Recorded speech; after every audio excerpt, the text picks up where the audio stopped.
Hindi ko palalampasin ang ginawa mong pagpapasakit sa aking mga anak! Wala silang ginawang masama sa'yo para pahirapan mo! Ngayon, matitikman mo ang aking paghihiganti! Walang hiyakang babae ka! Akala mo ba masisindak mo ko? Pinagbayaran lang ng mga anak mong ginawa mong pagsira sa pamilya ko. Ang pag-agaw mo sa lalaking pinakamamahal ko. Hindi ka tinabla ng mahikang itim dahil puro kulubot na yung pagmumukha mo. Ipagpapalit din lang naman ako ni Ricky sa isang aswang pa. Pagbabayaran mo ang ginawa mo kay Kakay at Cheboy! Mas masahol pa kayo sa Diablo! Anong gagawin mo sa akin? Papatayin mo ko? Gagawin mo akong putahe sa karinderya nyo? Hindi ako lalampalampa para hindi ka patulan. Dahil ikaw ang tatadtarin kung lintik ka! Isa kang hangal! Wala kang karapatang saktan ng mga bata! Ito ang sayo! Aray! Bitiwan mo kung animal ka!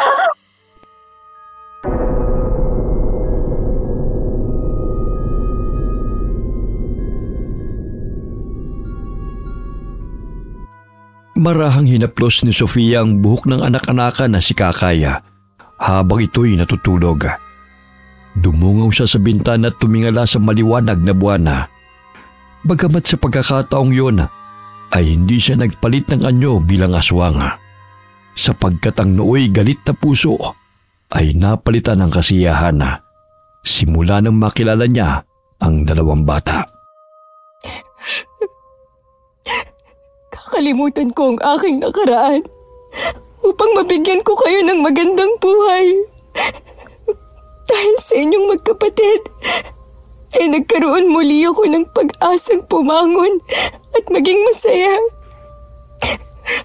Maraming salamat sa inyo, Kakay, Cheboy. Nay, bakit gising ka pa? Katatapos ko lang kasing tupiin tong mga nilabhan ko. Umiiyak po ba kayo, Nay? Ha? Ay, hindi Humikab lang ako kaya naluluha tong mata ko. Sige na, matulog ka na ulit. Maaga pa ang pasok mo bukas. Nanay Sofia, maraming salamat po sa pag-aalaga mo sa amin ni Jepoy. Kahit hindi ka namin totoong nanay, ngunit minahal at inalagaan niyo po kami. Nay, mahal na mahal ka namin. Huwag niyo po kaming iiwan, ha? Siyempre naman, mahal ko kayong dalawa. Kahit hindi man kayo nanggaling sa sinapupunan ko, palagi naman kayong nasa puso ko. Kaya nga mga anak ko kayo at hindi tayo magkakahiwalay. Dito ka sa gitna namin ni Jepoy matulog, Nay. Sige ba? Mahigpit na niyakap ni Kakay si Sofia at hinalik-halikan sa pisngi. Simula nang dalhin siya ng bata sa tinitira nilang barong-barong, ay itinuring na siya ng mga ito na nanay. Nagsumikap si Sofia na itaguyod ang pangangailangan ng dalawang bata. Kakay, gumising ka na. 6:00 na Maligo ka na. Pinag-init na kita ng tubig para hindi ka ginawin. Ang sarap pa sanang matulog, Nay. Hindi pwede yan, anak. Kailangan mong pumasok sa eskwela. Bumangon ka na. Baka mamaya mahuli ka pa sa klase. Nakapagluto na ako ng almusal, tsaka inihanda ko na ang babaunin mo rito. May trabaho ka ba ngayon, Nay? Ay oo, pero sinabihan ko si Lola Paz na 7:00 na ako makakapasok. Sila na muna ni Aling Inday ang magluluto ng ibang putahe sa karinderya. Ay Nay, bago ko po makalimutan, wala na pala akong papel. Naubos na po kahapon. Bakit hindi ka nagsabi kagad? Eh di sana nabilhan kita kahapon. Nakalimutan ko po kasi. Sa susunod, kapag may kailangan ka, sabihan mo ako kagad, ha? Opo, Nanay. O siya, maligo ka na. Para naman makapag-almusal ka na rito. Ilang sandali pa'y nagising si Jepoy at bumaba sa katre na kanilang tinutulugan. 3 taon pa lamang ito, ngunit marunong na ang pagsabihan. Mabait siya kumpara sa ibang mga bata, lalo na kung busog ay walang problema. Aba, gising na pala ang poging bata, Halika, kumain ka na, Jepoy. Nay, ano po bang ulam? Pritong itlog tsaka hotdog. Tapos may ginawa akong pancake na babaunin mo. Ay, ang sarap niya na. Bilisan mo na ang paliligo para makakain ka na. Mamaya maubusan ka na naman ni Jepoy. Nay, tirhan mo ko. Napakalakas pa naman niyang kumain. Ayusin mo ang paliligo riyan, ha? Pinagtabi na kita ng almusal at babaunin mo. Mamaya may mga bula pa yung buhok mo katulad kahapon. Opo. Natatawa na lamang si Sofia dahil pasilip-silip sa banyo si Kakay sa takot na maubusan siya ng pagkain ng bunsong kapatid. Tapos na po akong maligo, Nay. Oh, magbihis ka na. Nasaan na yung almusal ko? Hala, parang inubos na ni Jepoy Meron pa. Di ba sinabi kong pinagtabi na kita? Ang siba pa naman niya sa pagkain. Parang palagi na lang gutom. Hayaan mo na siya. Mabuting ang kumakain Kesa magkasakit, mas malaking problema pa yun. Nay, hindi ka na ba babalik sa dati mong tinitirhan? Bakit mo naman yun naitanong, anak? Natatakot po ako. Baka kasi iwanan mo rin kami katulad ng totoong nanay namin. Hindi na. Tsaka hindi ko kayo iiwan, no? Kahit makulit kayong dalawa, kayo ang dahilan kung bakit ako masaya araw-araw. Basta nanay ipangako mong hindi mo kami iiwan. Ayoko na pong magpagala-gala sa lansangan. Tapos tinataboy ng mga tao at palagi kaming nagugutom. Hindi mangyayari yun. O sige na, kumain ka na rito. Kung ano-ano na naman ang iniisip mong bata ka. Alam ni Sofia kung ano ang pinaghuhugutan ni Kakay sa takot na muling iwanan sila sa lansangan. Marahan niyang sinuklay ang buhok ng anak at nilagyan ng hair clip. Ayan, ang ganda-ganda mo na Oh, mag-aalas 7 na. Mag-iingat ka sa pagtawid sa kalsada, Kakay, ha? Opo, Nay. Uy, Jepoy, huwag ka magpasaway kay Nanay Sofia, ha? Bawasan mo rin ang katakawan sa pagkain. Mamaya pumutok na yung tiyan mo. Mabait naman tong si Jepoy, Oh, parang kaklase mo yun, Sumabay ka na sa kanya. Ay, oo, si Jessica. Sige, Nay, alis na po ako, ha? Matamis na halik ng bata ang dumapo sa pisngi ni Sofia bago ito umalis ng bahay. Malapit lamang ang karinderyang pinagtatrabaho niya sa paaralan, maging ang maliit na bahay na tinitirhan nila. Iha, nakapagluto na ako ng adobo at nilaga. Nakapagsaing na rin ako. Pero hinahanap-hanap talaga ng mga suki yung sisig at kaldereta na luto mo. Pasensya na po kayo, Lola. Mabuti na nga lang po at bumalik na ang gana ni Jepoy sa pagkain Kahapon, ayaw talagang kumain dahil may sinat.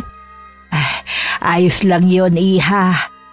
Pwede naman nating paggawan ng silid tong karinderya Para dito na kayo tumirang mag-iina kasama ko.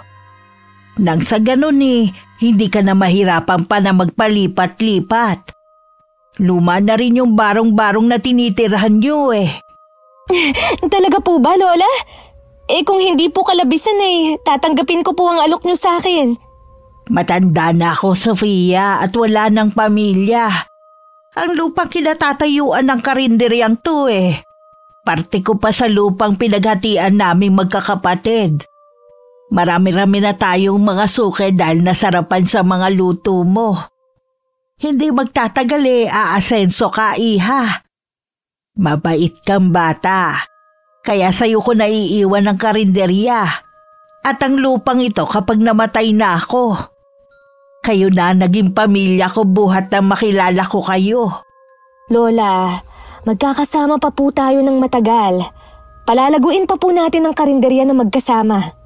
Alam mo, Iha, sa dinami-dami ng pamangking kong natulungan ni isa sa kanila walang nakaalala na bisitahin man lang ako. Yan siguro kung wala ka ng silbi. Dahil nakapagtapos na sila sa pag-aaral at nagkaroon ng kanya-kanyang trabaho. Ginugol ko ang buong buhay ko sa pagtatrabaho nun sa ibang bansa. Hindi na ako nagkaroon ng pamilya dahil sa pagtulong ko sa kanila. Pero ngayon wala na sila at hindi man lang ako kinukumusta. Lola, nandito kami ng mga bata para samahan ka. Malaki po ang pasasalamat ko sa inyo dahil binigyan niyo ako ng trabaho. Kung lumago man ang karinderyang to, dahil yan sa sipag mo. Pwede lang ang gawing maliit na restaurant ito eh. Ay, pwede po, Lola. Lalo na't pinaliligiran tayo ng mga gusali. Mabuti nga po, hindi nyo ipinagbili ang lugar nyo eh. Ang ganda ng pwesto ng restaurant kung sakali. Sinabi mo pa, Iha. Magaling ka pa namang magluto. Lalo na ang sisig. Dinadayo talaga ng mga mamimili. 5 minuto na lang maluluto na pala to. Tamang-tama sa pananghalian. Sa susunod na linggo paparenovate ko tong karinderya. Para naman bago sa paningin ng mga tao. Ay, opo, Lola. Magandang ideya nga po yan. Lumipas ang 2 buwan ng pagpapagawa ng karinderya. Naging mini-restaurant na ito at may malaking karatula ng Paz Restaurant. Walang pagsidla ng tuwa si Sofia at Lola Paz nang matapos ang matagal na nilang pinapangarap. Lola, ang ganda po ng restaurant. Yung mga itinuro niyong ibang putahe sa akin, pagbubutihin ko pa po. Pangako, tutulungan ko kayong palaguin ito. Matanda na ako, Iha. At ikaw na ang nagmamanage sa restaurant na ito. Alam mo bang naramdaman ko ang tunay na halaga ko sa isang tao na hindi ko naman kadugo? Maraming salamat sa malasakit at pagmamahal na ibinigay mo sa akin. Ikaw lang ang nag-aalaga sa akin sa panahong nagkasakit ako na hindi humihingi ng kapalit. Napakabusilak ng iyong kalooban, Sofia. Napakaswerte ng 2 bata sa iyo, Iha. Binabalik ko lang po sa inyo ang lahat ng kabutihan niyo sa akin. Alam kong may mga hinanakit kayo sa inyong mga pamangkin. Pero hindi natin sila mapilit kung sadyang kinalimutan na nila kayo. Ngunit ang nasisiguro ko hindi ko po kayo pababayaan. Alam mo ba, Iha? Noon walang araw na hindi nila ako tinatawagan dahil nanghihingi ng pang-tuition. Sadyang maawain ako kaya agad naman ako nagpapadala ng pera sa kanila. Pero doon ko nalaman na pera lang ang habol nila sa akin. Nung magretiro ako at wala na silang masyadong nahihingi. Huwag na po kayong umiyak. Nandito po kami ni Jepoy at Kakay para sa inyo. Pasensya ka na, Iha, kung nagiging emosyonal na naman ako. O siya, dumadami na ang mga tao. Tutulungan na kitang mag-serve ng pagkain. Dinigsa ng mga parokyano ang restaurant. Karamihan sa kanilang mga suki ay mga driver. Bukod sa mura, ay masarap pa ang putahe at pasok sa budget. Samantala, mahigit 1 taon nang nakakalipas nang huling magkita sina Sofia at Ricky. Ngunit patuloy pa rin niyang hinahanap ang dating kasintahan. Nasaan na kaya ngayon si Sofia? Ilang beses na akong pabalik-balik sa dati naming bahay, pero wala pa rin balita sa kanya. Kahit nagpatulong na ako kay Vincent na hanapin siya, wala pa rin nakakakita sa kanya. Oh, bakit nakatulala ka na naman dyan, babe? Naiisip mo na naman ang babaeng yun, ano? Akala mo ba hindi ko alam na palagi kang wala sa shop? Pagod ako, Lisel. Kaya pwede ba tigilan mo na ang pagtatalak? Minsan ka na nga lang umuwi rito sa bahay. Hindi mo pa magawang sabayan kami sa pagkain ni Maddie.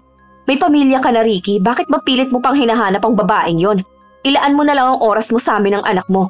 Hindi pa ba kami sapat upang maging masaya ka? Walang patutunguhan ang usapang ito, Lisel. Kung oras lang naman ang pinag-uusapan dito, naibigay ko naman sa inyo ni Maddie.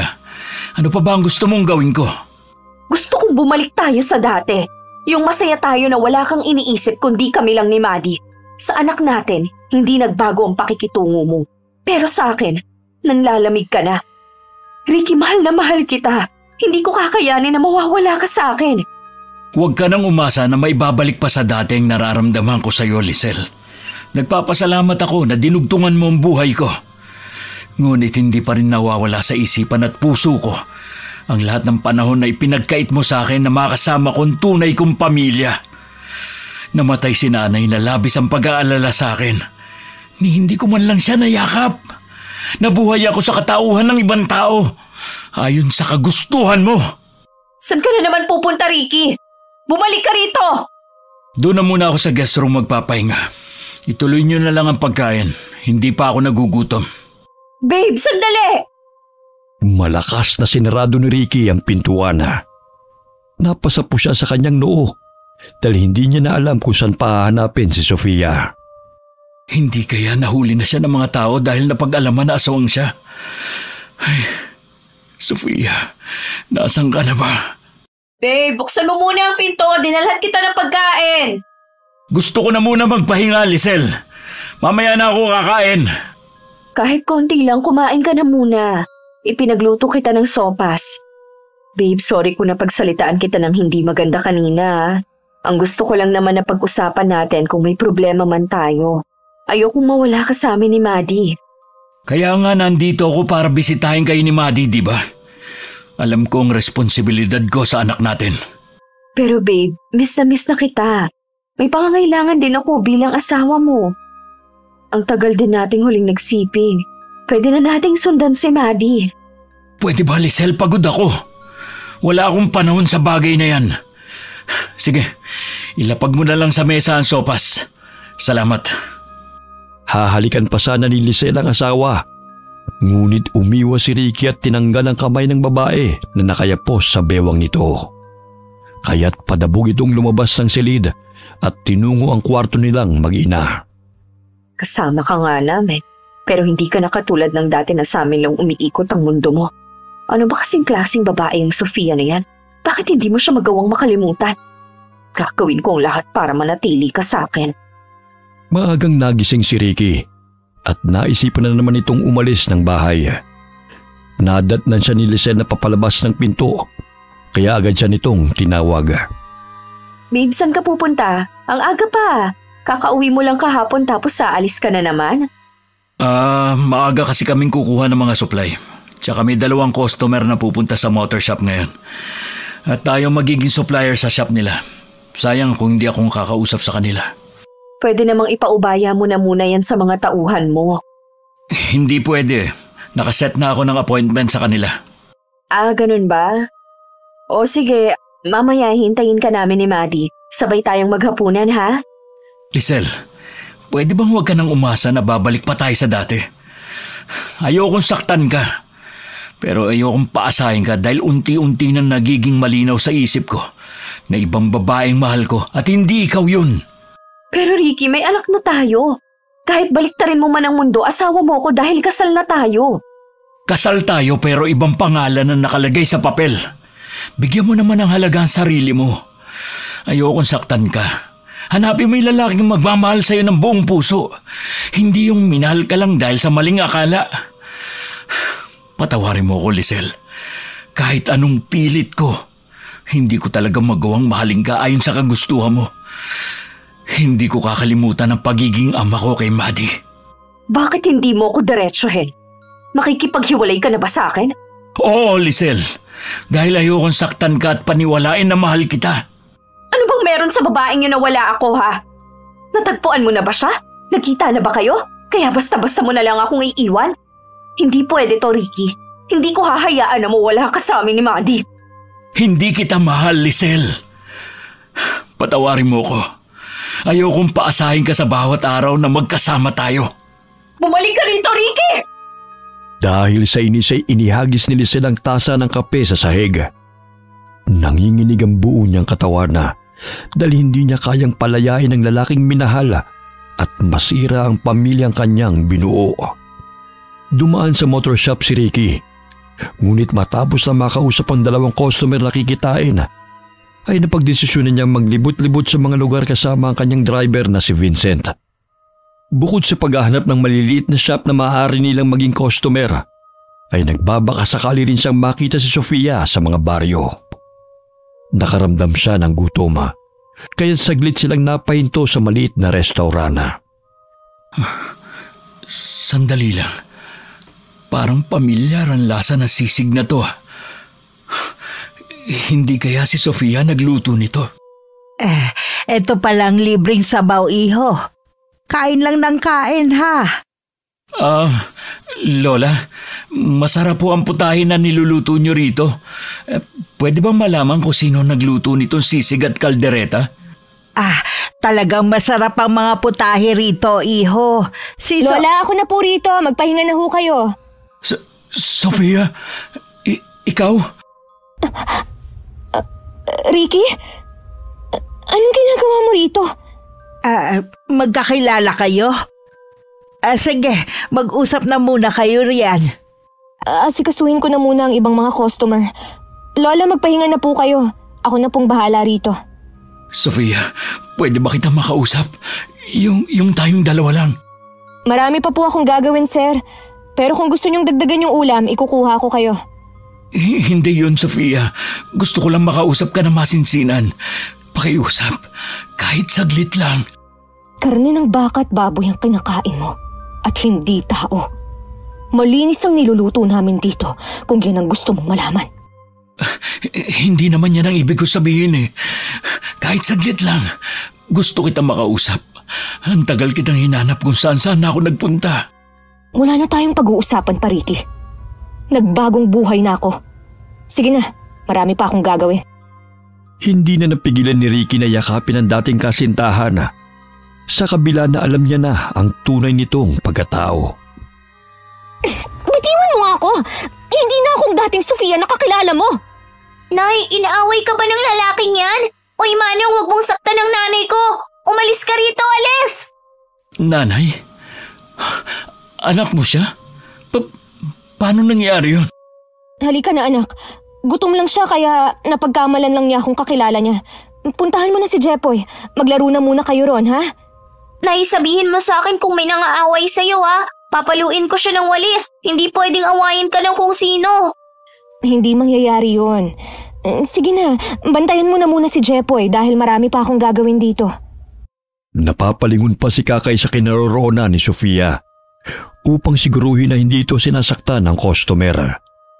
Bagamat hindi pa rin nilulubayan ni Ricky ang dalaga, kaya't pumayag na lamang si Sofia na makipag-usap sa labas ng restaurant na walang makakarinig sa kanila. Alam kong marami akong pagkakamali, pagkukulang, at hindi ko na may babalikan na sayang na panahon. Pero Sofia, mahal na mahal pa rin kita. Nang bumalik ang alaala ko, hindi ka na mawala sa isip ko. Pakiusap, huwag mo naman akong iwasan. Alam mo na ang totoo kong pagkatao, Ricky. Hindi ako normal na tao kagaya ng pagkakakilala mo sa akin noon. Isa akong aswang. Pero nagbagong buhay na ako kasama ang mga batang itinuring akong ina. May pamilya ka na rin, kaya ilaan mo na ang oras mo sa kanila. Masaya na ako sa buhay na meron ako ngayon. Pero Sofia, mahal na mahal pa rin kita. Naging malinaw na sa akin ang lahat. Hindi ko mahal si Lisel at peke ang aming kasal. Pwede naman tayong magbagong buhay na magkasama. Ayokong makasira ng pamilya. Kaya sana pabayaan mo na ako, Ricky. Sapat na sa akin ang nagmahalan tayo noon. Pero hindi tayo ang tinadhana sa isa't isa. Sofia, kahit maging magkaibigan man lang tayo, ayokong basta-basta ka nalang kalimutan, hindi ko kaya. Ayoko nang makita ka pa ulit. Dahil sa tuwing nakikita kita, parang bumabalik lang ang lahat ng sakit. Kaya nakikiusap ako sa'yo. Ayokong makaramdam ng puot dahil hindi ko nakokontrol ang sarili ko na magpalit ng anyo bilang aswang. Tatalikod na sana si Sofia. Subalit mahigpit siyang niyapos ni Ricky at humagulgol sa iyak. Sana hindi na lang ako umalis noon. Kung nakinig lang sana ako sa'yo, di sana magkasama pa tayo hanggang ngayon. Wala ka na bang natitirang pagmamahal sa akin? Kahit konti. Bitiwan mo nga ako, Ricky! Hindi na kita mahal! Sana maintindihan mo yun! Pero sana wag mo naman akong pagbawalang bisitahin ka. Pinangako ko noon kay nanay na aalagaan kita. Marami mang nangyari noong magkalayo tayo. Pero babawi ako ngayon. Wag na, Ricky. Alam kong ginagawa mo to para sa sarili mo. Nang sa gayon, hindi ka guluhin ng konsensya mo. Kahit sabihin mo pang mahal mo ko, hindi mo maipagkakaila na naging masaya ka sa buhay na meron ka ngayon. Sa marangyang buhay na ibinibigay sa'yo ng asawa mo. Kaya nga kita hinanap para bumawi.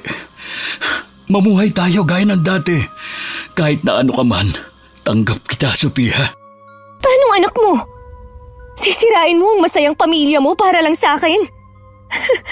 Kahit anong gawin mo, Ricky, hindi mo na maibabalik ang lahat sa dati. Nangyari na ang dapat na mangyari. Buo na ang desisyon ko. Ayoko nang makita ka pa ulit. Kaya sige na, umalis ka na dahil marami pa akong gagawin. Sofia, pakiusap. Huwag mo namang gawin sa akin to. Agad na tumalikod si Sofia at iniwan ang dating kasintahan. Masakit man sa kanya ang talikuran ng pinakamamahal. Ngunit kailangan niyang gawin yun dahil ayaw niyang makasira pa ng pamilya. Sofia, napapansin kong kanina pa yung kaibigan mo rito Pero hindi pa umaalis. Nagkausap na ba kayo? Opo Lola. Hayaan niyo na siya. Maya-maya ay aalis din yan. Nakikita ko lungkot sa kanyang mga mata. Kausapin mo ulit. Baka naman may gusto pa siyang sabihin. Wala na po kaming dapat na pag-usapan pa, Lola. May kanya-kanya na kaming buhay. Dati mo ba siyang iniibig, Iha? Siya po yung dati kong nobyo. Pero may pamilya na po siya. Tapos na po ang lahat sa amin. Kaya wala na dapat kaming pag-usapan pa. Alam mo, Iha, nakikita ko sa iyong mga mata na mahal mo pa rin siya. Maging siya, hindi maikukubli na mahal ka pa niya. Kaso nga lang, hindi na pwedeng maging kayo ulit. Gaya ng sinabi mo na may pamilya na siya. At ikaw masaya na sa mga anak-anakan mo. Si Aling Inday na po ang maghuhugas ng mga kaldero. Magpahinga na po kayo, Lola. Kami na po ang bahala rito. O sige, uuwi na ako Basta kausapin mo ng mabuti ang dati mong nobyo at paliwanagan mo. Sa gayon hindi naman gulo pa sa'yo. Tinapik ni Lola Paz ang balikat ni Sofia bago lumabas sa karinderya at umuwi sa kanyang bahay na malapit lamang din doon. Magsasara na kami, Ricky. Umuwi ka na. Tsak na, hinihintay ka na ng iyong mag-ina. Sofia, tinapos ko na sa amin ni Lisel. Pakiusap, huwag mo naman ako ipagtabuyan. Nakikiusap din ako sa'yo. Huwag mong sirain ang pamilya mo dahil lang maaapektuhan na yung anak nyo. Isipin mo naman siya. Kailangan niya ng buong pamilya. Kaya umuwi ka na sa inyo at ayusin mo ang relasyon nyong mag-asawa. Minahal mo na ang babaeng kinilala mong asawa noon. Kaya wag mo na akong guluhin pa. Malungkot na umalis sa restaurant si Ricky. Bagamat hindi man lamang niya nakikita sa mukha ni Sofia ang pananabik, kaya't ganun na lamang ang panlulumo niya. Ilang araw siyang hindi umuwi sa mansyon na tinitirhan nila ni Lisela. Kaya't ganun na lamang ang inis ng babae dahil pinanindigan na nito ang makipaghiwalay. Hindi ako papayag na magkahiwalay tayo, Ricky. Sisiguraduhin kong babalik ka sa akin. Pumasok ito sa guest room kung saan natutulog si Ricky sa tuwing umuwi ito sa mansyon. May nakita siyang larawan na kinunan pa noong graduation nito at may kasama itong babae. Ito siguro ang Sofia na sinasabi ni Ricky. Kaso nga lang hindi malinaw ang mukha dahil nabasa. May naitago talaga siyang larawan pues sisiguraduhin kung hindi kayo magkakabalikan. Napaawang ang labi ni Lisel nang pumasok si Ricky sa kwarto. Pigil ang kanyang iyak dahil sa galit. Bakit ngayon ka lang umuwi? Mahigit 2 linggo na. Para malaman mo, tumawag ako sa shop pero sinabi ng tauhan mo na may meeting ka. Kanino, Ricky? Sabihin mo sa akin, sa babaeng nasa larawang to, ha? Patuloy mo pa rin ba siyang hinahanap at umaasa ka pang magkakasama kayong muli? Lisel, nagkausap na tayo, di ba? Pwede bang pakawalan mo na ako? Makakahanap ka ng lalaking magmamahal sa'yo ng totoo. Hindi yung dahil lang sa maling akala o Akin ka lang, Ricky, at ako lang ang nagmamay-ari sa'yo. Wala nang iba. Pwede ba, Lisel? Hindi ako narito upang makipag-away. Gusto ko lang nakausapin ka na mahinahon. Ibabalik ko ang lahat ng bagay na ibinigay mo sa akin. Ang kotse, ang shop, ang... Hindi ko naman pinapabalik yun sa'yo Ang gusto ko lang makasama ka. Mahigpit na niyakap ni Lisel si Ricky. Subalit kinalas nito ang mga braso ng babae na nakapulupot sa kanyang bewang. Tapos na tayo, Lisel. Tama na ang pagkukunwari. Hindi ko kayang ipagpatuloy pa ang kahibangan na ito. Maging ang pangalan ng namayapa mong kasintahan, pinangalan mo pa sa akin. Si Paul ang pinakasalan mo, hindi ako. Mahal mo pa si Paul, kaya binuhay mo siya sa pagkatao ko. Dahil nagluluksa ka pa nung panahon na natagpuan mo ko. Nakikiusap ako sa'yo. Tama na. Hindi mo ako pwedeng iwan, Paul. I mean, Ricky. Hindi ko naman binabawi ang lahat ng yaman na ibinigay ko sa'yo. Umuwi ka lang dito. May buhay rin ako. Hindi mo ako manika na kailangan mong pasunurin sa kagustuhan mo. Paano si Maddie, ang anak natin? Bibisitahin ko siya rito. Hindi ko kakalimutan ng responsibilidad ko sa kanya bilang ama niya. Pero hindi ko na magagampanan na maging asawa mo, Lisel. Ricky! Ibinalik ni Ricky ang lahat ng ari-arian na ibinigay sa kanya ni Lisel. Tanging ang talyer lamang ang natira sa kanya dahil siya din naman ang naghirap doon. Umupa siya ng maliit na apartment at namuhay ng payak. Halos mabaliw si Lisel sa paghahanap kay Ricky kung saan ito naroon. Klingid sa kaalaman ng babae na gumagawa na ito ng paraan upang muling mapalapit kay Sofia. Ineng, parang may customer na yata tayo Abay, ang aga naman yata. Hindi pa nga tayo nagbubukas Luto na naman itong sisig at adobo, Lola. Ako na ang magbubukas ng pinto. Alam mo namang hindi makapagantay ang mga customer natin, lalo na ang mga tsuper. Sinabi mo pa. Sige, buksan mo na ang pinto, baka gutom na yan. Good morning po, sir. Ang aga nyo naman, wala pang ang 7:00. Good morning, Sofia. Bulaklak para sa'yo. Ricky? Ano na naman bang ginagawa mo rito? Sinabi nang huwag ka nang bumalik dito, di ba? Bakit naman hindi?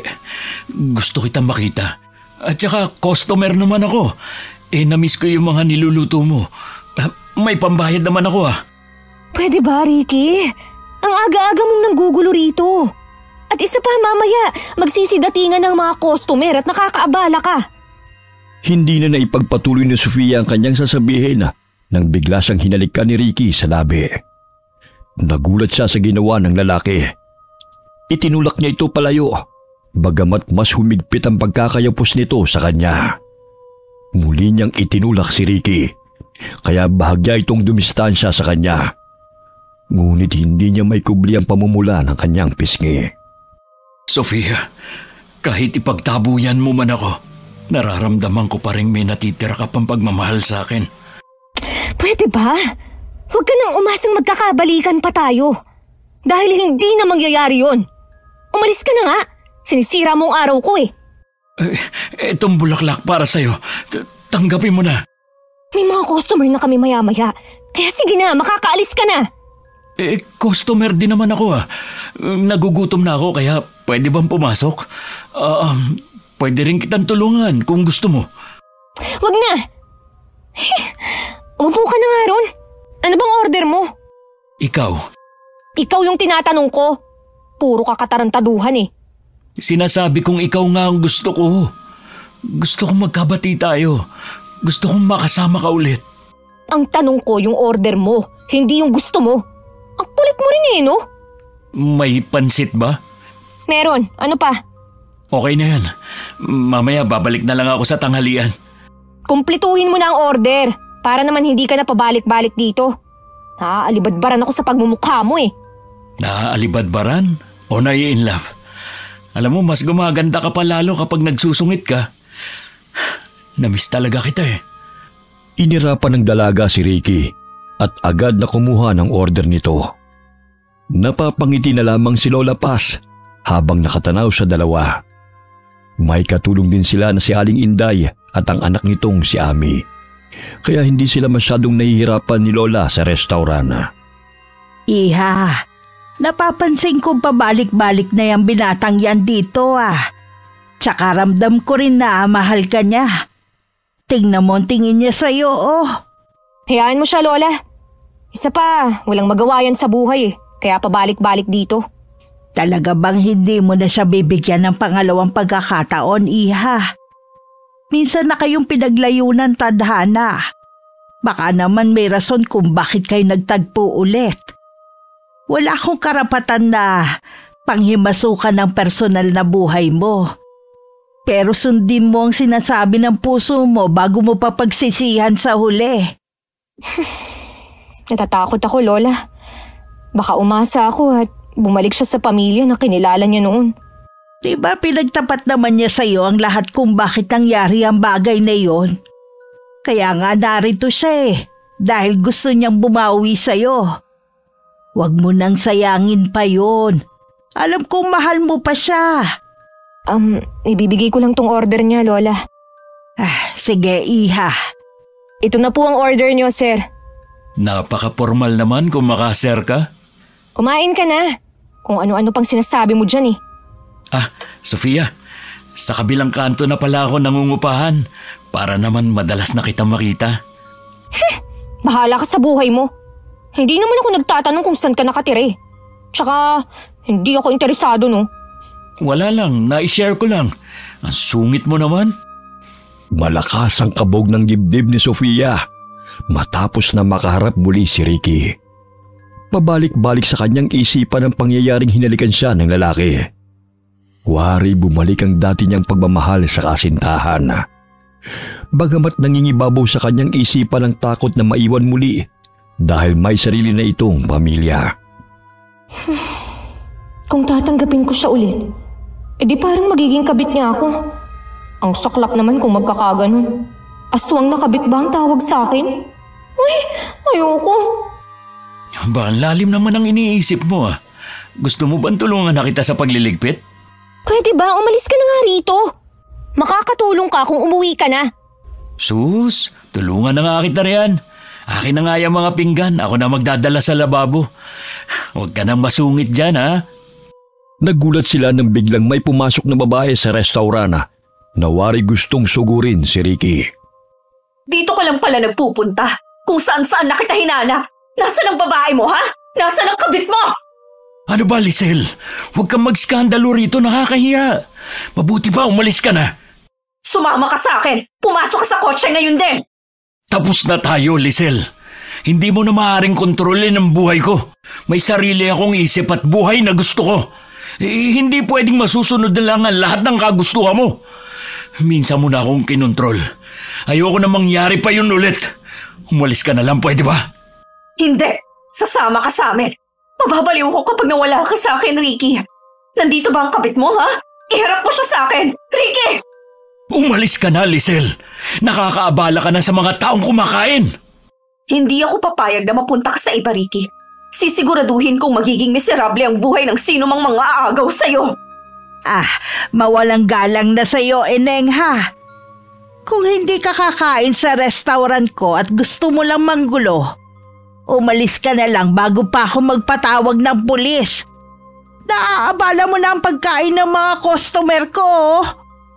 Matalim na tinitigan ni Lisel si Ricky bago bumalik sa sasakyan nito. Nagtama ang paningin nila ni Sofia. Ngunit hindi natinag ang dalaga sa malditang itsura ng babae. Siya pala ang asawa mo. Paano ba yan? Natuntun ka na niya. Hindi legal ang kasal namin dahil ang nakapangalan sa marriage contract, yung namayapa niyang kasintahan. Binuhay niya sa pagkatao ko at ginamit niya ang pagkakataon na wala akong maalala para magawa niyang manipulahin ako, Sofia. Kahit na. Namuhay kayo bilang mag-asawa. Noong panahon na yun, wala akong maalala. Akala ko totoo mga sinasabi niya, pero kasinungalingan ang lahat. Mabilis na pinahururot ni Lisel ang sasakyan na. Muntik na siyang mabangga sa isang jeep. Mabuti na lamang ay bigla siyang nakapreno. Hindi ako papayag na iiwan mo ko, Ricky. Babalik ka sa akin at mabubuo muli ang ating pamilya. Alam kong ang babae sa litratong to ang kinababaliwan mo. Pues papatayin ko siya para bumalik ka sa akin.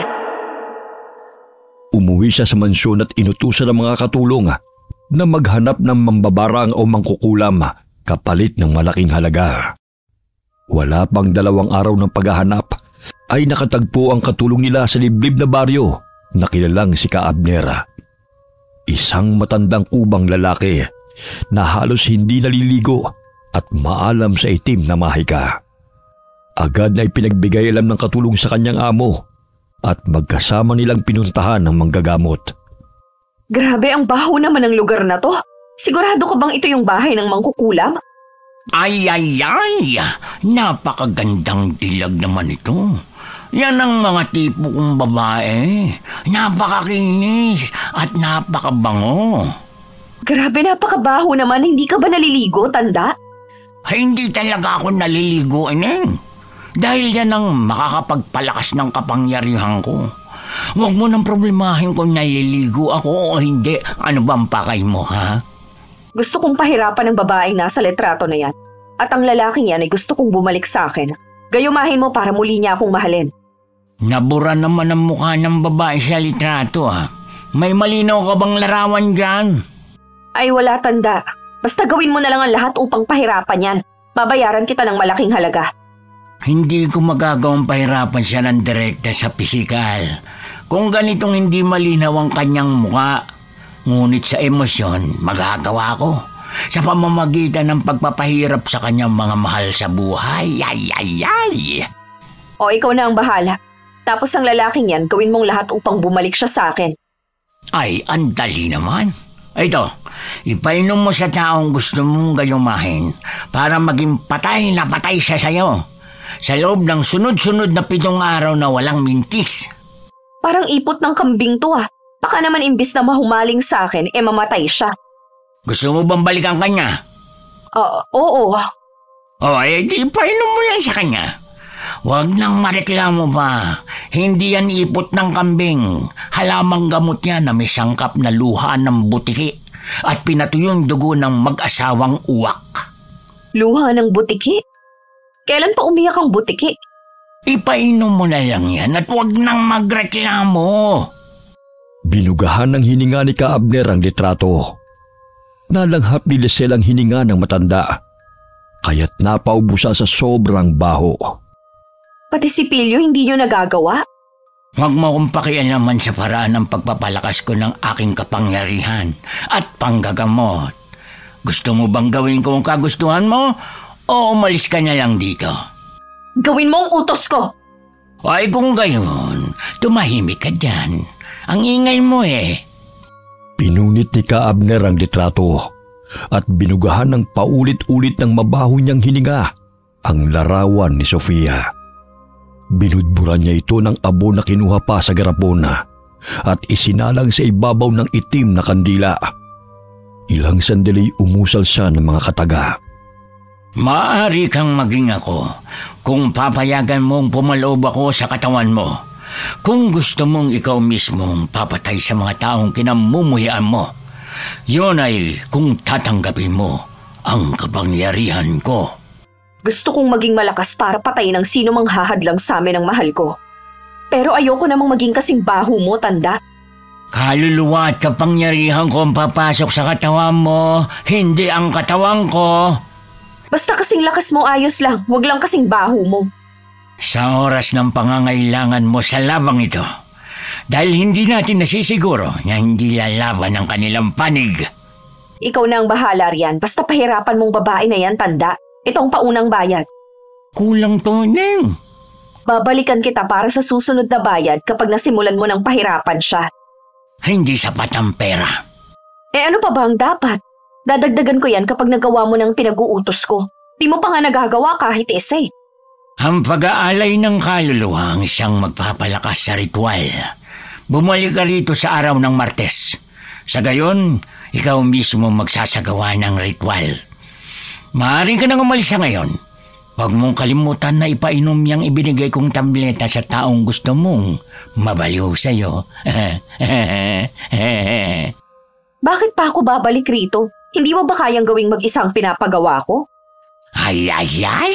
Di ba gusto mong pahirapan ng isa rito? Kailangan ng presensya mo sa gagawing ritual dahil ikaw may kahilingan na pahirapan siya, di ba? Ang iyong buot ang siyang magpapalakas sa kapangyarihang itim na aking papakawalan. O siya, sige. Aalis na ako ngayon dahil hindi ko na kaya ang baho ng amoy sa lugar na to.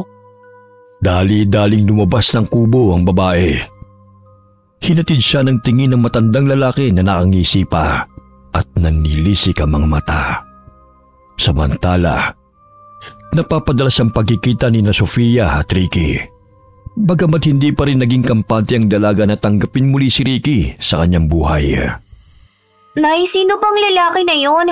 Bakit palagi kanyang inaabangan? Kakilala ko. Gusto lang na makipag-usap. Nay, baka kukunin ka niya sa amin Huwag kang sumama sa kanya. Hindi niya ako kukunin. Kayo na ang pamilya ko, di ba? May pupuntahan ba kayo? Sumakay na kayo dito sa tricycle. Kailan ka pa namasada? Ngayon lang. Ihatid ko na kayo. Saan ba ang punta ninyo? Hindi na. Sasakay na lang kami ng tricycle. Mamaya pa dadaan ng mga yun. Huwag na kayong mahiya, libreng sakay naman to eh. Dahil sa pagpupumilit ni Ricky, pumayag na lamang si Sofia. Ilang sandali na pahawak si Kakay sa tiyan nito dahil nakaramdam ng kirot. Maya-maya'y nagsuka ito. Aray, Nay! Ang sakit ng tiyan ko! Ay, bakit naman biglaan ang pagsusuka mo? Pareho lang naman tayo ng kinain Sandali, papahiran ko lang ng langis ang tiyan mo. Nay, ang sakit! Aray! Dali na natin siya sa ospital. Baka naman kung napaano na siya. Sige, wala naman siyang nararamdaman kanini. Bago naman ang niluto ko. Baka naman pinasok lang ng malamig na hangin ng tiyan niya. Pero iba na ang pagsusuka niya. Kakay, dadalhin ka namin sa ospital Huwag kang mag-alala, anak. Sabihin mo kay nanay kung anong mga nararamdaman mo, ha? Aray, hindi ko na po kaya ang sakit. Malapit na tayo sa ospital, anak. Konting tiis na lang. Biglang napakurap-kurap si Sofia nang may maaninag siyang itim na anino ng tao na biglang sumalubong sa tricycle na sinasakyan nila. Bigla itong nawala ng banggain ni Ricky. Ricky, nakita mo ba yun? Ang alin? Yung may aninong itim na binangga mo. Ngunit bigla na lang siyang nawala. Wala akong nakita. Nandito na tayo. Sandali at bubuhatin ko si Kakay. Nandito na tayo sa ospital, anak. Mamaya mawawala na rin ang sakit, ha? Nanlalamig na ang kamay ng bata at namumutla. Dahil lahat na ng pagkain ay inilabas na nito. Nurse, tulungan niyo po kami. Ang anak ko bigla na lang pong sumakit ang tiyan at nagsusuka. Ricky, tingnan mo. May maliliit na bato na sumasama sa sinusuka ni Kakay. Hindi naman siya kumain ng ganyan Ayan na ang doktor. Kailangan na ma-examine siya para makasiguro tayo. Anak, nandito na ang doktor. Huwag kang matakot, ha? Dahil gagamutin ka nila. Nanay, mamamatay na po ba ako? Hindi, anak. Gagamutin ka ng doktor. Nandito lang si nanay, ha? Mahal na mahal kita. Dinala sa emergency room si Kakay at agad na nilapatan ng gamot. Sa labas ang silid ay hindi mapakali si Sofia sa kakaisip kung ano nangyayari sa bata. Sana naman maging maayos na siya. Hindi ko talaga alam ang gagawin ko kung may mangyaring masama sa kanya. Napamahal ka na sa mga batang yon. Ang swerte nila dahil nagkaroon sila ng ina na katulad mo. Pansamantalang guminawa ang pakiramdam ni Kakay nang malapatan ng gamot. Lingid sa kaalaman ni Sofia na nag-uumpisa na si Lisel sa pagpapahirap sa kanila. Kahit anong gawin ko, hindi masyadong tinatablan ng mahikang itim ang babaeng nasa larawan. Nararamdaman kong hindi siya pangkaraniwang tao at may taglay ring itim na kapangyarihan, bagamat ang mga mahal niya sa buhay ang siyang sasalo sa isinasagawa nating ritual. Ay. Sa ganitong paraan ay aatakihin natin ang kanyang emosyon na siyang maging dahilan ng kanyang paglugmok at panghihina ng loob hanggang siyang mawala sa katinuan. Ay sige, tusukin mo na yung karayom at lagyan ng mga bato ang tiyan niya. Bakit kailangang ako pa ang gumawa nito? Bakit hindi na lang ikaw? Hindi ba binabayaran kita ng malaking halaga, tanda? Kung gusto mong maging epektibo ang pagpapahirap mo sa kanya, kailangan na gawin natin itong magkasama. Pagkatapos ng 3 Martes at Biyernes, ay maaari mo nang gawin itong mag-isa dahil ang kapangyarihan ko ay papaloob sa iyo. O sige, kung ito ang paraan na bumalik sa akin si Ricky. Ngunit hindi ko pa rin siya natatagpuan. May paraan ka ba para magkita kami? Ay pahanap mo. Mangkukulam ako, hindi ako detective. Ang kaya ko lang gawin, gambalain ang kanyang isipan. May pagkapilosopo ka ring matanda ka, no? Gawin mo na lang ang lahat ng mga nalalaman mo para bumalik na sa akin ang lalaking mahal ko. Kailangan mong ipainom sa kanya mga tabletas na yan sa loob ng 1 linggo habang sinasagawa natin ang ritual. Ilagay mo sa tubig o ano mo ang pagkain niya. Sa gayon, hindi ka na niya tatantanan. Siya na mismo ang magmamakaawa sa iyo na makipagbalikan. Hindi ko pa nga siya natatagpuan eh. Parang daga kong magtago. Pinagpatuloy ng matandang mangkukulam ang pag-usal ng orasyon habang isinasalang ang 2 litrato sa apoy sa pulang kandila. Pinapatakan din niya ng natutunaw na kandila ang larawan ni Sofia, kaya't bahagyang nakaramdam ng pag-init ng katawan ng dalaga. Aray! Ang sakit ng katawan ko. Parang umiinit ang mga kalamnan ko. Gusto mo ba ng tubig? Sandali, ikukuha kita. Pakikuha ng langis sa bag ko. Kakaiba ang nararamdaman ko ngayon. Hindi ko naman ito nararamdaman dati. Noon, ang nunal lang sa aking likod ang kumakati. Ngunit ngayon, ang buong katawan ko na ang mahapti. Heto, ako na magpapahid ng langis sa katawan mo. Ano bang nangyayari sa akin? Baka may allergy ka. Namumula ang balat mo. Sandali, tatawagin ko lang ang doktor. Hindi, parang sinusunog ang laman ko. Ayan, nawawala kapag pinahira ng langis. Wari ko'y kinagamitan ako ng itim na kapangyarihan. Nararamdaman ko ang negatibong enerhiya sa paligid. Maging ikaw, mag-iingat ka, Ricky. Dahil hindi ka rin ligtas. Itim na kapangyarihan? Anong ibig mong sabihin? Hindi lahat maipapaliwanag ng siyensya. May mga pangyayaring hindi ka panipaniwala na dulot ng itim na kapangyarihan. Katulad ko, nagmula ako sa angkan ng mga aswang. Ngunit ang negatibong enerhiya na umaaligid sa atin ay parang mula sa mga taong may labis na hinanakit at puot. Ayan. Unti-unti nang nawawala ang init sa katawan ko. Alam mo na rin naman na hindi ako normal na tao gaya ng pagkakakilala mo sa akin dati. Ricky, nakikiusap ako sa'yo. Sana walang makakaalam nito, lalo na ang mga bata. Ayokong matakot sila sa akin. Hindi naman ako nagpapalit ng anyo bilang aswang dahil masaya ako nakapiling sila. Siguro, pinaglayo tayo noon dahil hindi ako normal na tao. Nanggaling kami ni nanay sa angkan ng mga aswang na manggagamot. Kaya nga lang, umalis kami sa kabundukan dahil tinugis kami ng mga tao sa pag-aakalang si nanay ang pumatay sa bata. Hindi kami masama, Ricky. Sa katunayan, mabuting aswang si nanay at tumutulong siya sa mga may sakit. Ayoko rin naman na maging aswang Ngunit wala naman akong magagawa kundi tanggapin na lang ang katotohanan na nagmula ako sa lahi ng mga aswang.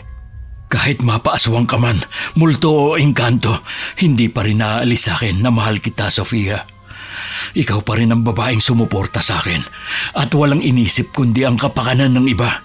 Maraming nagmamahal sa'yo kahit sino o ano ka pa dahil sa kabutihan ng puso mo. Nabasag ang kanilang pag-uusap nang lumabas ang doktora. Sinabi ng doktor na normal ang laboratory ni Kakaya.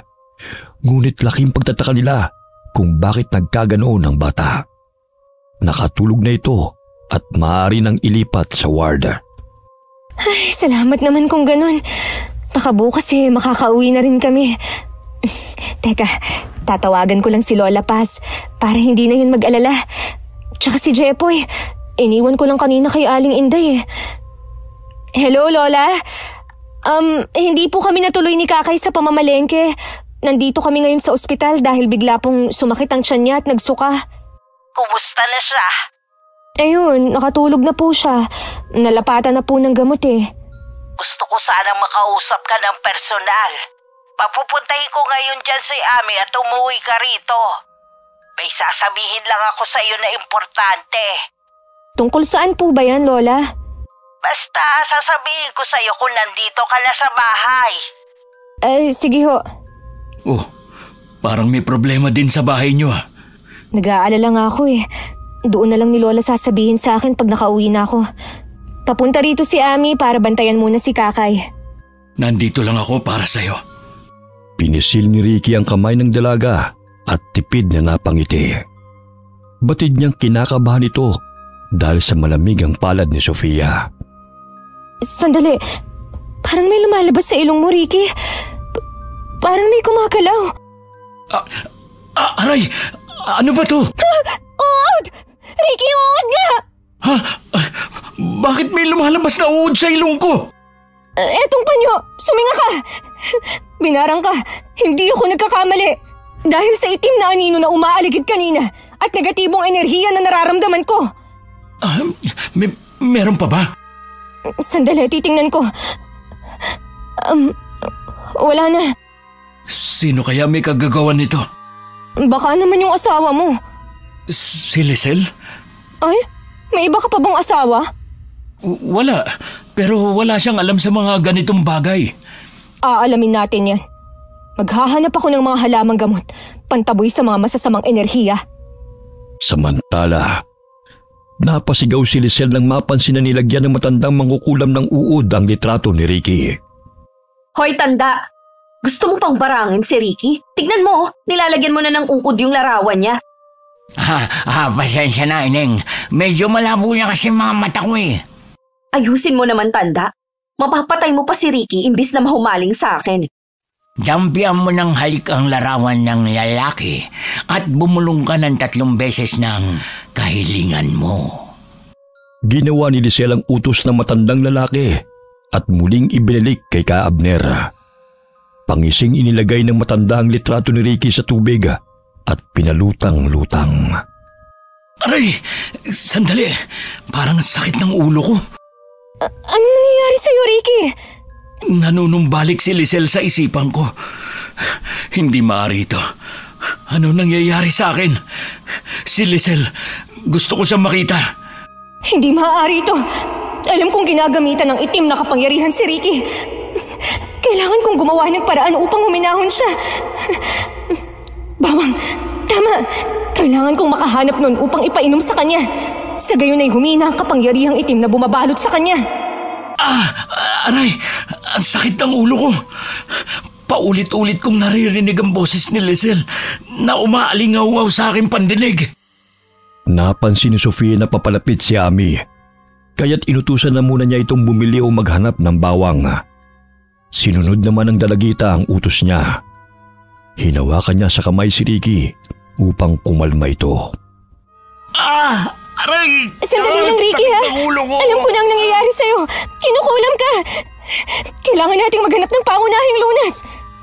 Ilang sandali pa'y dumating si Ami dala ang bawang na pinabili ni Sofia. Mabuti na lamang at meron sa kantin ng ospital, kaya hindi na ito nahirapan sa paghahanap. Pinisa niya ang 2 pirasong bawang at inilagay sa kalahating baso ng tubig. Inumin mo muna to, Ricky. Mabisang gamot to panlaban sa kung anumang itim na enerhiya na dumapo sa iyong katawan. Ubusin mo, ha? Sige, akin na. Patid kong napakalakas niya. Kailangan nating makahanap ng kukontra kung sino man siya. Hindi ko siya kaya. Dahil ang tanging alam ko lamang ay ang mga simpleng pangontra laban sa barang at kulam o anumang itim na kapangyarihan. Ami, ikaw na munang bahala kay Kakay, ha? Akin na pala ang pinadala kong dahon ng atis. Ilalagay ko sa ilalim ng higaan at una niya. Huwag mong aalisin to, ha? Tumango ang dalagita at sinunod ang bilin ni Sofia. Umalis sila sa ospital ni Ricky at umuwi sa kanilang tinutuluyan. Pagdating nila sa karinderya, nadat na nila si Lola Paz na nagsisindi ng kandila sa altar nito. Iha, Napakalakas ng mahikang itim na pabalik-balik rito. Nararamdaman ko siya.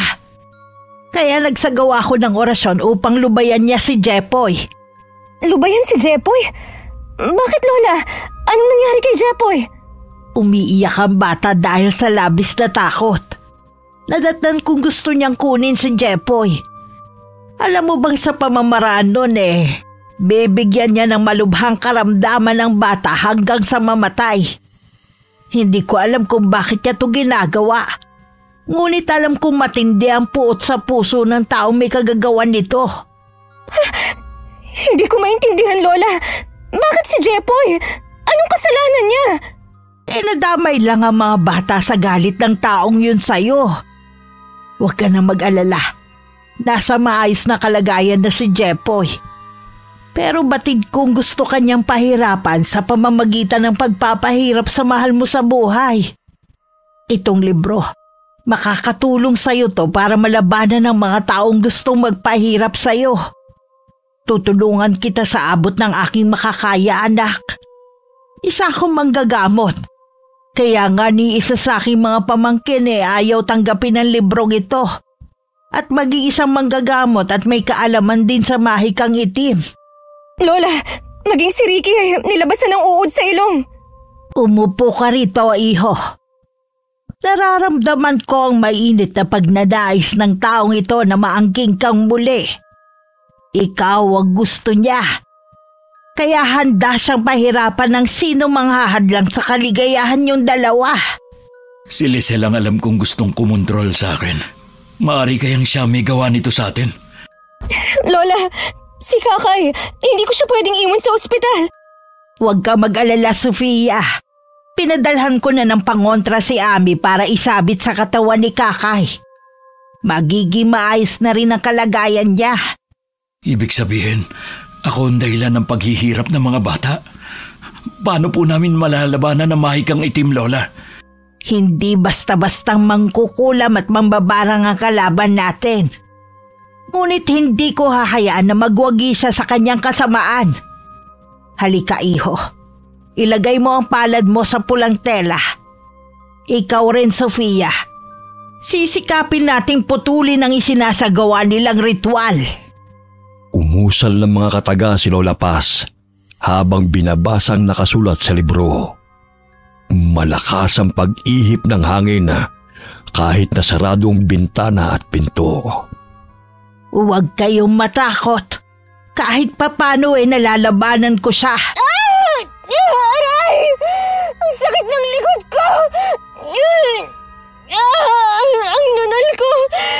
Umiinit na naman! Alam kong dati na hindi ka normal na tao, iha. Ngunit alam ko namang mabuti ang iyong kalooban. Sa kabila na isa kang aswang. Lola!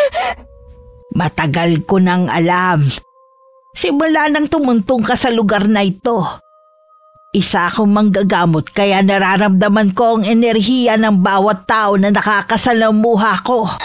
Aray, Lola! Ang sakit ng likod ko! Parang napapaso ako! Hindi na napigilan ni Sofia na tanggalin ang kanyang kamay sa pulang tela sa ibabaw ng mesa. Tila ba'y nasasaktan siya sa orasyon na sinasambit ni Lola Paz laban sa ritual ng mangkukulam. Wari ba'y maging siya'y kinukontra dahil isa rin siyang aswang. Umumbok ang likod ni Sofia at nagpalit siya ng anyo bilang aswang. Ilang sandali nawalan siya ng malay at unti-unting nanumbalik sa normal niyang anyo bilang tao. Lola, si Sofia, ano nangyayari sa kanya? Hindi niya nakayanan ng orasyon na panlaban sa itim na mahika. Masasanay din siya. Tuturuan ko siya upang maging malakas. Sa gayon hindi siya basta-bastang magagapi ng kalaban. Paano kung masaktan siya sa tuwing sinasagawa mo ang orasyon na yan? Kaya nga gagawa ko ng ibang paraan upang labanan ng mahikang itim na hindi nasasaktan si Sofia. May dahon ng na sakurito. Maaari mo ba pakuluan to, iho? Sige po, Lola. Binuhat ni Ricky si Sofia patungo sa sofa at agad na nagpakulo ng dahon ng anonas. Mabisang gamot yun sa kulam sa pamamagitan ng pag-inom ng pinakuluang dahon. Mapait ang lasa nito. Kumuha ng dahon ng laurel si Lola Paz at sinindihan yun gamit ang puting kandila. Sa pamamagitan noon ay nagtataboy ng negatibong enerhiya sa paligid. Yun din ang pinadala niya kay Ami na ilagay sa mga gamit ni Kakay upang hindi lapitan ng itim na kapangyarihan. Tapos na po ako magpakulo ng dahon ng anonas, Lola. Lagyan mo ng konting asukal at inumin mo. Sa gayon ay tatantanan ka ng mahikang itim. Sa loob ng 1 linggo, dapat tuloy-tuloy ang pag-inom mo niyan upang hindi ka tablan ng pinapakawalang mahika ng kalaban. Kailangan kong harapin si Lisel. Wari ko'y siya may pakana ng lahat ng ito. Huwag. Hindi mo siya dapat na makita sa loob ng 1 linggo. Ramdam ko na may nagsasagawa ng ritual para gayumain ka sa pamamagitan ng hangin. Dahil hindi niya nagawang mahanap ka. Ano na po ang gagawin ko para matigil na ang kahibangan na ito? Palipasin mo ang 1 linggo at doon niyo siya harapin. Alam kong maging ang kaluluwa niya ay isinanlanan niya sa dyablo upang maging kasing lakas ng mangkukulam na yon. Bihira lang ang gumagawa noon. Ang pait nga ng lasa ng pinakuluang dahon ng anonas, Lola. Pagtiisan mo na yan. At saka magpakulo ka ng dahon ng tanglad at ibanlaw matapos mong maligo. Pangontra din yan sa kulam at barang. Sige po, Lola. Mas mabuting dumito ka na muna, iho, para mabantayan ko kayo. Si Ami at Inday na muna magbabantay kay Kakay sa ospital. Hinawi ni Ricky ang buhok na nakatakip sa mukha ni Sofia. Hinaplos-haplos niya ang pisngi nito upang magising. Sofia, wala akong pakialam kung aswang ka pa. Hindi ko nahahayaan na magkalayo pa tayong muli, mahal ko. Palilipasin ko lang ang 1 linggong sinabi ni Lola. Babalik ako sa mansyon upang harapin si Lisel. Kukunin ko si Maddie sa kanya pag nalaman kong may ginagawa siyang hindi ka nais-nais. Aray, ang sakit ng ulo ko. Mahal, gusto mo ba na maiinom? Aray, masakit lang ang ulo at likod ko.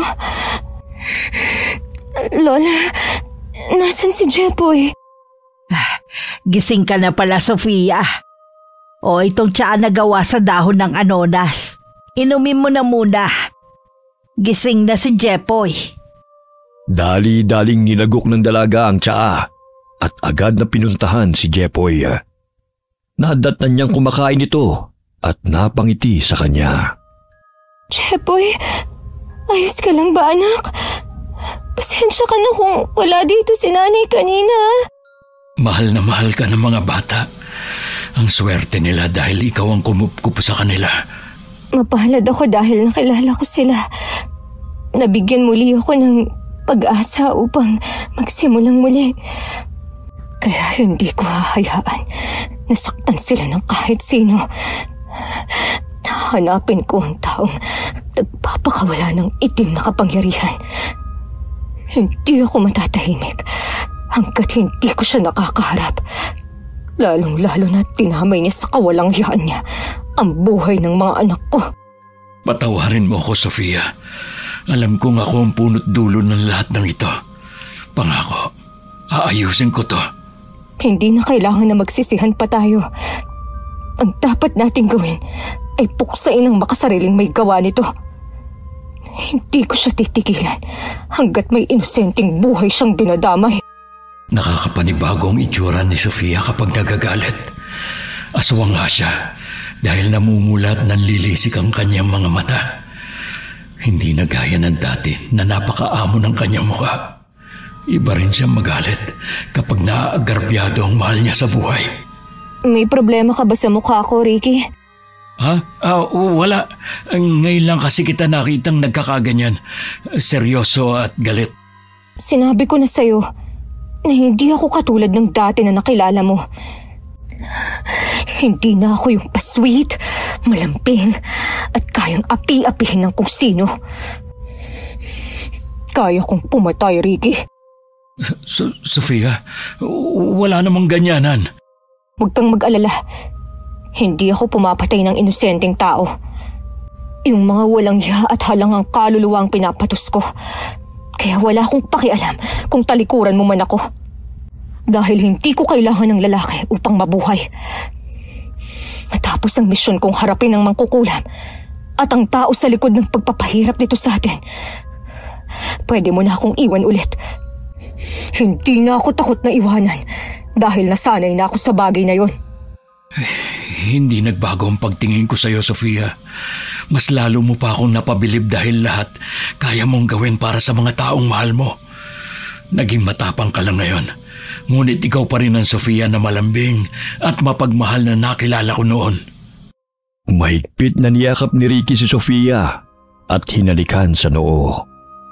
Ilang sandali pa'y napasigaw si Lola nang mapansin na nagsuka si Jepoy ng itim na likido. Hindi talaga tumitigil ang mga walang yang to. Pakikuha ang balahibo ng manok sa aparador, Sofia. Yung pinatuyo ko kahapon. Anong nangyayari kay Jepoy, Lola? Bilisan mo, kunin mo na yung pinatuyong balahibo. Tingnan ko lang kung hindi siya masasaktan sa gagawin ko. Ito po, Lola. Hawakan mo si Jepoy, iho. Inuubos talaga ng mga yun ang pasensya ko eh. Umiiyak na hinawakan ni Sofia ang ulo ng bata. Nagsusuka ito ng malapot na likido. Walang ano-ano'y malakas itong pumalahaw nang tusukin ni Lola ang daliri nito sa paa. Akin ang kaluluwa ng batang ito. Wala na kayong magagawa upang pigilan ako dahil inalay siya sa akin ng matandang mangkukulam. Siya ang singilin mo sa lahat ng kahilingan niya. Hindi yung inosenteng batang to.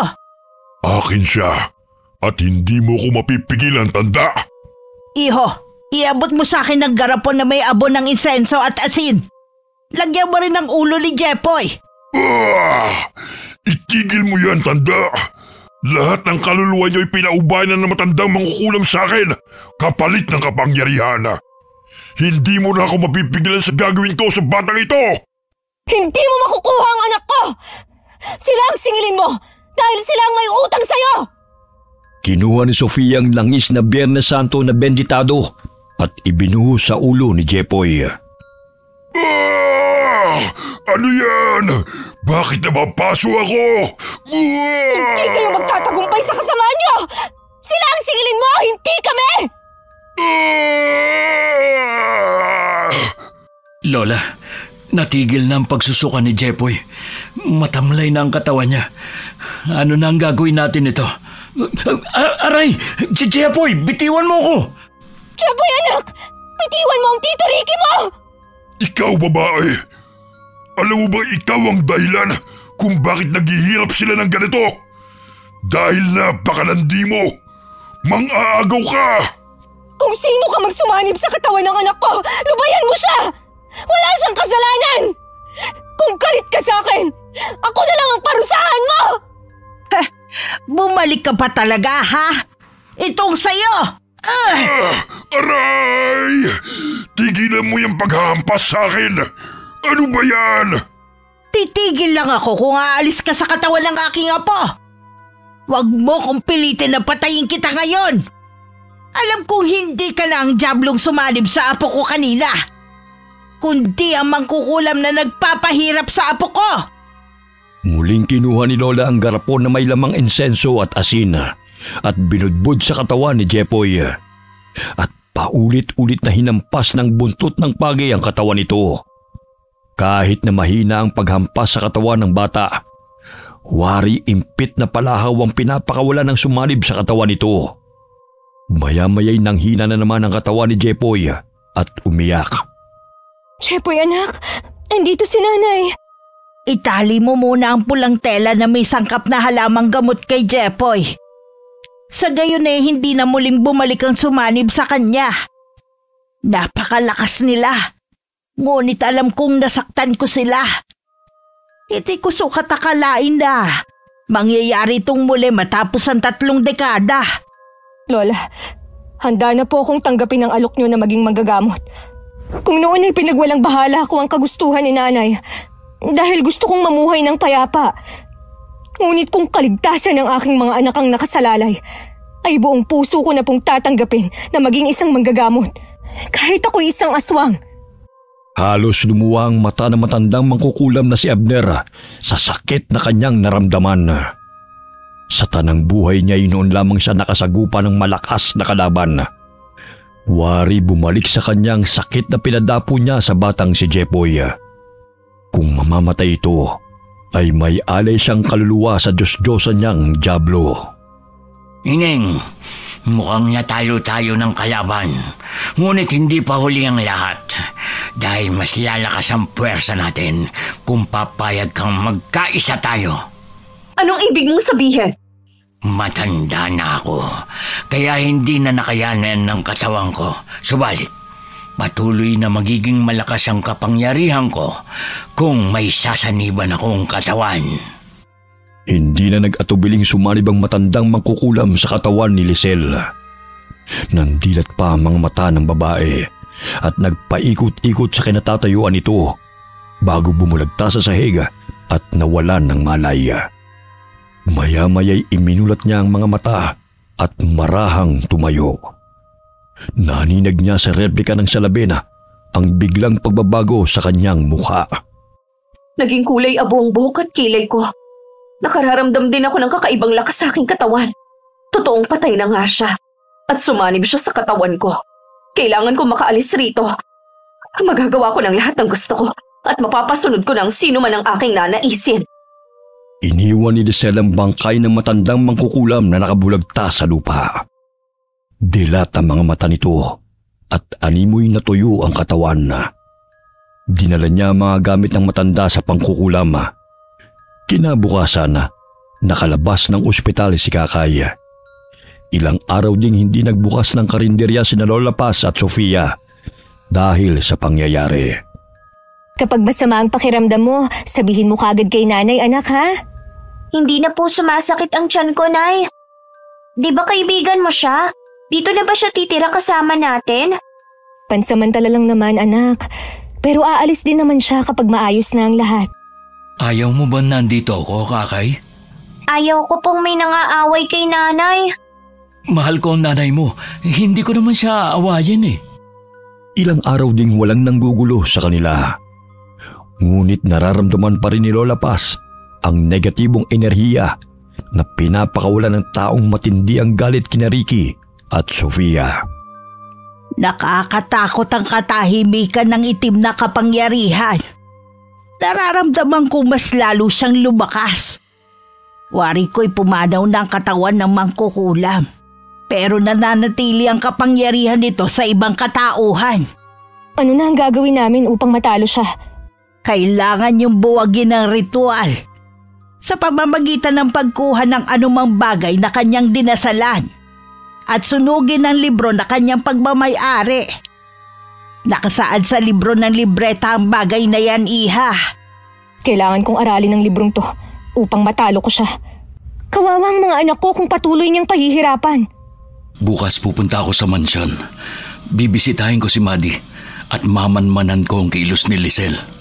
Mag-iingat ka, iho. Itong halamang sangkap na naging batong mutya laban sa mangkukulam. Dalhin mo to upang maging pananggalang sakaling makaharap mo ang taong nagsasagawa ng ritual. Maraming salamat po, Lola. Pwede ba akong sumama sa'yo, Ricky? Gusto ko rin kasing makasiguro kung ang babaeng yun ang may kagagawa ng lahat ng ito. Mahal, ayoko masaktan ka. Ako na ang tatapos nito. Sasamahan kita. Baka mapano ka pa ron. Tsaka ayokong tumunganga na lang dito at... O sige na nga, samahan mo na ako. Huwag kang mag-alala. Kahit sa labas lang ako ng bahay niyo. Gusto ko lang talagang malaman kung ang dati mong asawang may pakana ng lahat. Magkasamang pumunta sa mansyon sina Ricky at Sofia.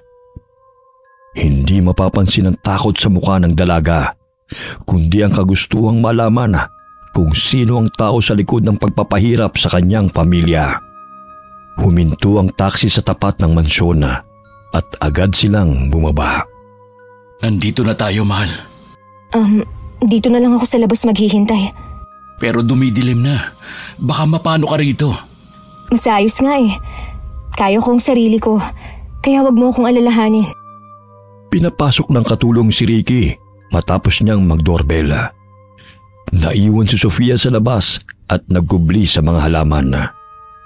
Nagsumbong ang katulong kay Ricky. Nakakaiba na ang kinikilos ni Lisel. Nakakatakot at hindi na nito inaasikaso si Maddie. Dumiretso siya sa kwarto ng babae. Tumambad sa paningin nito ang altar na pinalilibutan ng itim na kandila. Kailan ka pa nahilig sa ganitong theme? Mukhang horror room na itong kwarto mo. Mabuti at bumalik ka, babe.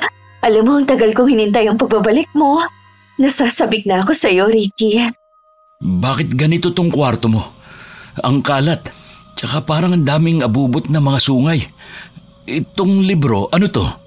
Huwag mong pakialaman yan, babe. Halika sa kama. Alam kong miss mo na ako. Saan ka ba nanggaling? Bakit ang tagal mo nagpakita sa akin? Ayun ang libro. Totoong sinabi ni Lola na pumaloob sa katawan ni Lisel ang kapangyarihan ng mangkukulam. Kailangan kong hanapin ang bagay na dinasalan ng ritual para mapawalang bisa ang kapangyarihang itim na sumusubaybay sa amin. Oh babe, bakit nakatulala ka na riyan? Sabik ka na bang maangkin muli ang katawan ko? Naghubad ng damit si Lisela, kaya't kitang-kita ni Ricky ang kabuuan ng kanyang katawan. Napasandal siya sa altar kung nasaan ang libro, kaya't nilapitan siya ni Lisela at dahan-dahan siyang hinahalik-halikan sa leeg habang kinakalas ang butones ng kanyang polo. Namilog ang mga mata ni Ricky nang masipat ng kanyang paningin ang punit na litrato sa itaas ng librong itim na may nakapatong na itim na kandila. Kaya't pasimple niyang kinuha yun habang abala si Lisel sa paghalik sa kanya. Susunugin na sana niya ang litrato nang pigilan ng babae ang kanyang kamay. Bitawan mo yan. Bakit hindi ka na lang magpakasaya sa piling ko, babe? Akin na yung litrato na hawak mo. Anong gagawin mo rito? Lumang litrato na to. Gusto ko nang mawala na ito. Ang gusto ko, punuin ng mga larawan natin ang buong mansyon. Ang dapat dito, sunugin. Wag! Huwag mong gawin yan! Bakit hindi pwede? Itinulak ni Lisel si Ricky upang agawin ang litrato na nagsisimula ng matupok ng apoy. Nakuha niya yun at inihipan. Nakipag-agawan si Ricky upang muling makuha ang larawan. Akin na yan! Hindi mo pwedeng sunugin yan! Bakit? Dahil gusto mo kaming pahirapan? Alam kong nakipag-ugnayan ka sa mangkukulam, Lisel. Hindi ka magtatagumpay sa kagustuhan mo. Nandilat ang mga mata ni Ricky nang biglang namula ang mga mata ng babae. Nanlilisik ang mga mata nito at wari tinubuan ng sungay. Naninag ni Ricky ang anino ng babae sa dingbing na wari kasing laki ng kalabaw at mahaba ang sungay. Natatakot na naman ang katulong kaya kinarga nito si Maddie pababa ng kwarto. Isa ka ng dyablo! Hindi ka na tao! Akin ka! Ikaw ang dahilan kung bakit ako nagkakaganito, Ricky. Walang magmamay-ari sa iyo hanggang sa kamatayan. Akin ang kaluluwa mo at isasama kita sa impyerno! Ikaw lang ang nababagay doon. Dahil ang sakim at puno ng galit na katulad mo ay doon napupunta. Wala kang kasing sama. Pati mga bata dadamay mo pa sa kawalang hiyaan mo.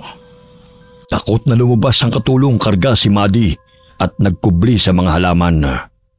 Wala na rin doon ang gwardya dahil nag-resign na ito nang makita ang kakaibang itsura ni Lisel tuwing gabi.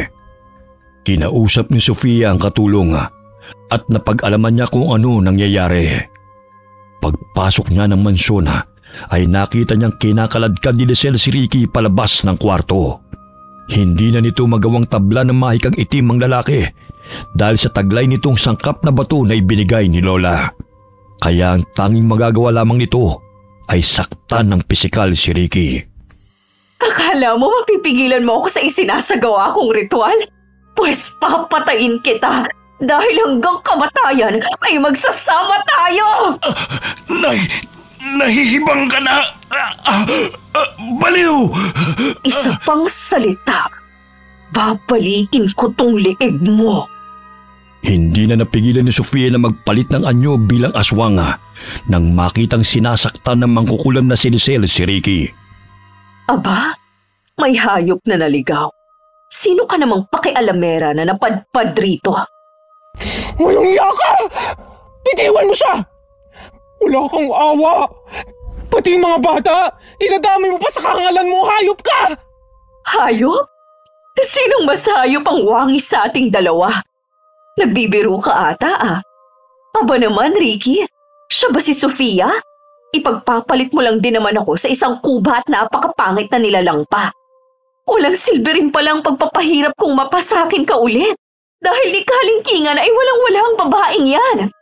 Mas masahol pa sa hayop ang ugali mo! Maliksing sinugod ng aswang na si Sofia si Lisel. Bagamat mabilis na nakailag ito at inihagi si Ricky patungo kay Sofia. Dahilan na mabuwal silang dalawa.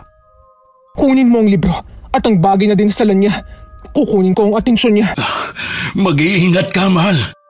Ikaw rin, mahal ko. Nagpambuno si Lisel at ang aswang na si Sofia. Hindi may pagkakaila na napakalakas ni Lisel. Dahilan na ibalibag niya ang dalagang aswang.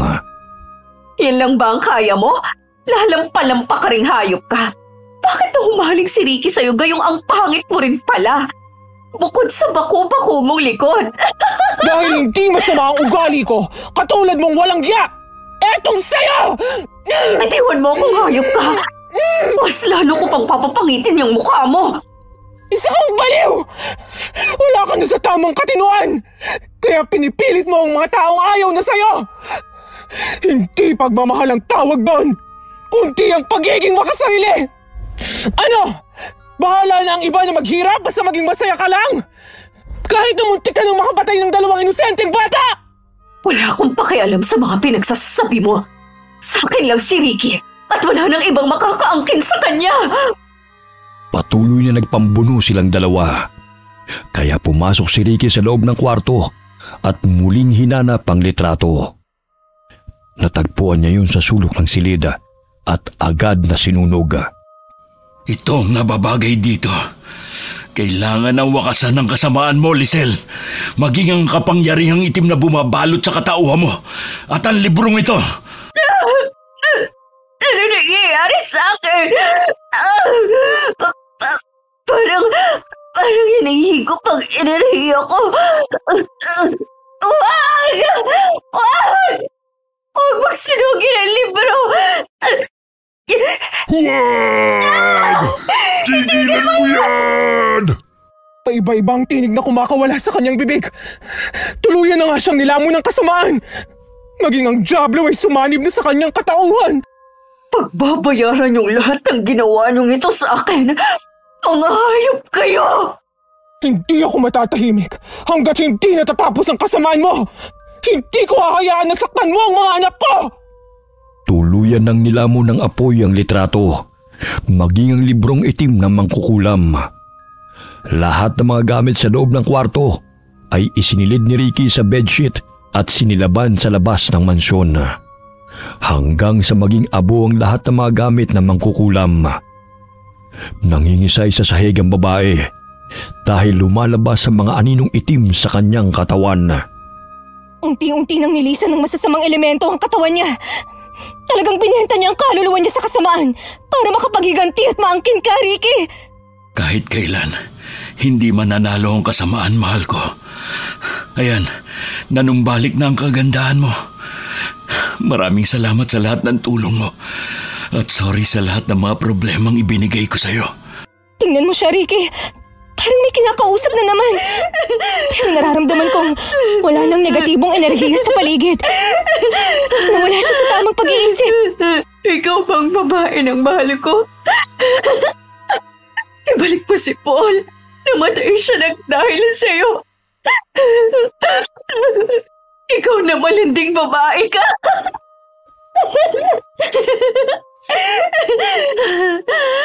Si Paul ang totoong mahal niya, hindi ako, Sofia. Naging obsessed siya sa lalaking yon. Napag-alaman ko mula kay Vincent na ikakasal na sana sila ni Paul. Kaso, nalaman niya na may relasyon pala ang lalaki sa pinsan niya 2 linggo bago ang kasal.